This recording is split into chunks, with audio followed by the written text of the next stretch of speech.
William Nylander. That's what this video is about. And in telling you that, you know automatically that the video is not about hockey. Oh, it's about a hockey player talking to a hockey team. But he's not signed to that hockey team and he hasn't played hockey in quite a while. So this is about contract talks. Isn't that fun? Sorry, I'm a little annoyed. This is like the #1 question in Leaf Station right now. Everyone asks about it all the time, and I can't blame them. Nylander is an enormous part of the Leafs' present and future, and all we have are question marks. What's his contract going to look like? Is it going to be long-term? Can the Leafs afford him? Is it going to be too much? Is it going to be a bridge deal? Does a bridge deal make any sense? Is he going to get traded? Is he going to sign at all? And you can puff out your chest and make a prediction, but you don't know. No one knows. Which is why it was so refreshing to finally get the tiniest little morsel of news. Kyle Dubas, the Leafs general manager, has flown to Zurich. Zurich is a place in Switzerland. Nylander has been working out in Sweden, but close enough. I don't know why they chose Zurich for their Wednesday meeting. Perhaps because Switzerland is a notoriously neutral country and they wanted to meet on neutral ground. It's symbolic. Or maybe it's simply that Dubas couldn't put up with all the doobie jokes that I'm sure were thrown at him all day today. It's legal. But I don't know about you guys, I think this is actually a big piece of news. Because you keep hearing, well, the reports are their contract talks remain far apart. Cool, that's boring. But the general manager of the team showing up in Europe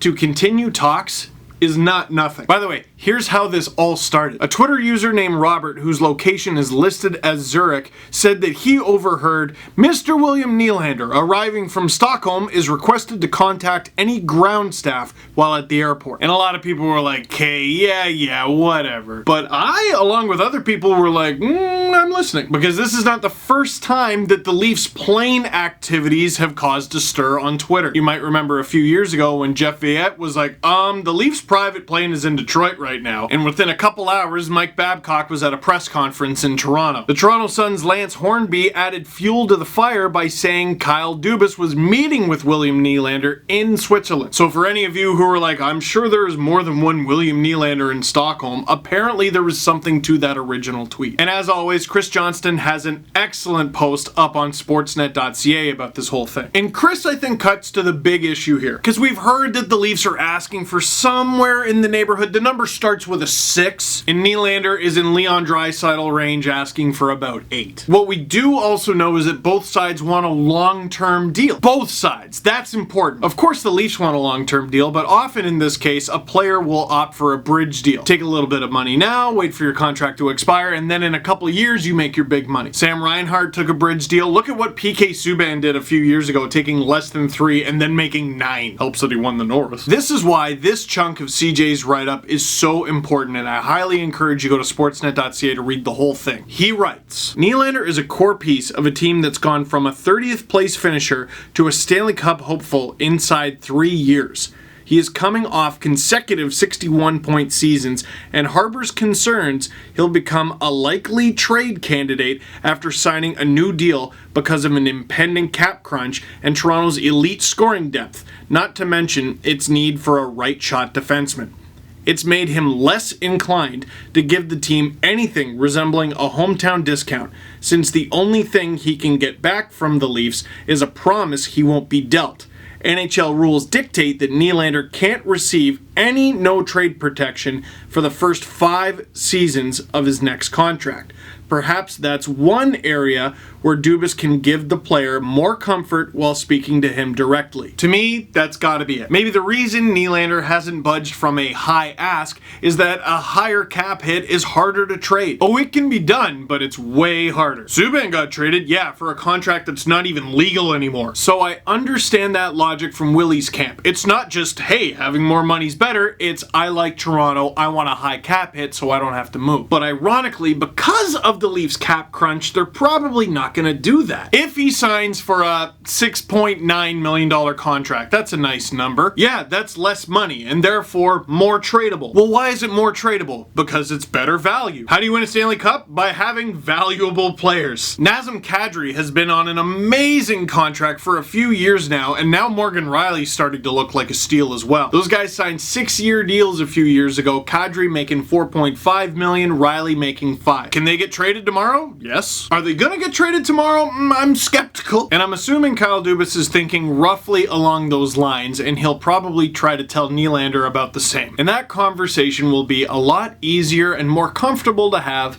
in person. You meet in Switzerland, you shake hands, you get some chocolate and a nice watch. I don't think the root of the issue here is money, I think it's irony. Nylander is not a Leaf right now because of his long-term desire to be a Leaf, but I wouldn't be totally stunned to see Kyle Dubas come back home with a brand new William Nylander. Or nothing, because that's how the saga has gone so far. Some of you had some questions. How will you/Leaf fans in general cope if ultimately Nylander ends up leaving the Leafs for another team? Well, if that other team is in Europe and Nylander doesn't play in the NHL at all this season, I assume we'll all be cranky. But like in terms of leaving to another team, he doesn't get to leave. He's a restricted free agent. Teams want to offer sheet him, great, you gotta give up a bunch of picks. Leafs trade him, great, they get back a bunch of other stuff. And look, the Leafs have widely said many times that they have a 5-year plan that changes every day, but there's something to the relatively Lou Lamoriello idea of keeping your mouth shut. Dubas with that "we can and we will" statement regarding signing the Leafs' big three, yeah, that got me excited. But if he trades William Nylander, even if he gets a spectacular return for him that makes the team better,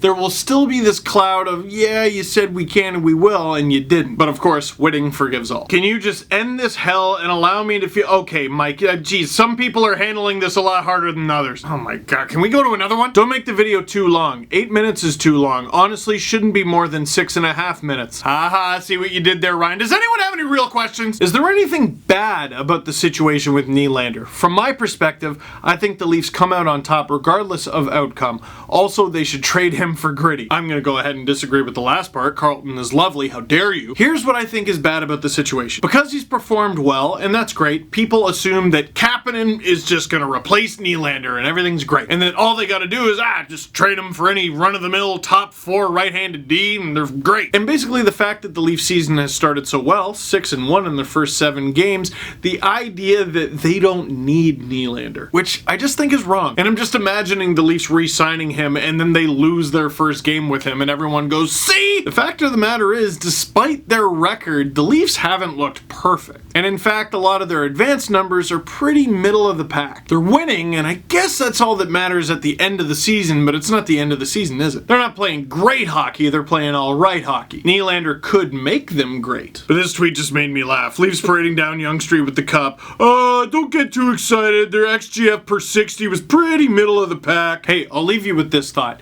Consider this, maybe leave Kapanen with Matthews. Of course, re-signing him is going to be a nightmare, but leave him there. Kadri struggled to score goals so far this season. Put Willy with him. And you might say, whoa, he's going to make 6 point something. You can't have him on the third line. You know how Pittsburgh won 2 straight cups? Amazing center on the first line, amazing center on the second line, third line featuring a highly paid right winger who put up a boatload of points. And Ron Hainsey. Look, at the end of the day, I just want a resolution. I want this to be done. I don't want to have to talk about contract talks anymore. It's fun in June and July. It's October. I want to watch games. And I want to watch the best players, the most skilled players in the world play in those games. So enjoy the Alps, guys. But after that, let's get a deal done. What are your thoughts? I'd love to know in the comment box down below, and that is it for this one. Thank you very much for watching. Click like if you like this video. Click subscribe if you really liked it. Tell all your friends to sign the thing!